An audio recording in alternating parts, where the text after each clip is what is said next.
Hey everyone, Reed Dalton here. Let's dive into something you need to know. This might sound like dramatic politics, but it's real and it's happening. Meet Russell Vought, the man behind the curtain in the Donald Trump administration who's quietly pulling strings across the U.S. government. In an investigation by ProPublica, Vought is portrayed as a shadow president of sorts, vetoing bills, shutting down agencies, and setting the agenda for a radically different federal government.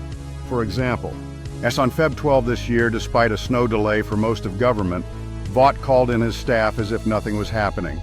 And he told staff that he wanted spending on foreign aid as close to zero as possible on the fastest timeline possible.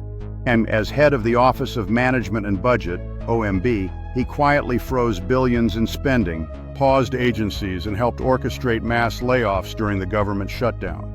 Publicly, he's aligned himself with a Christian nationalist worldview. We are a people for God, for country, for community. Now, what does this mean for you and for the United States? First, Vought and his team aren't working from the playbook of ordinary government reform. They're actively dismantling long-standing safeguards.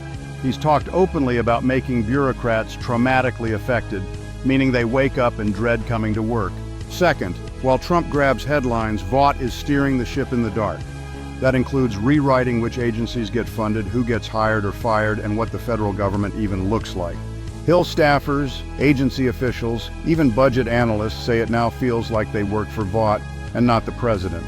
Third, there's a real danger here: power consolidation, a weakening of independent institutions, and a presidency with fewer checks and balances.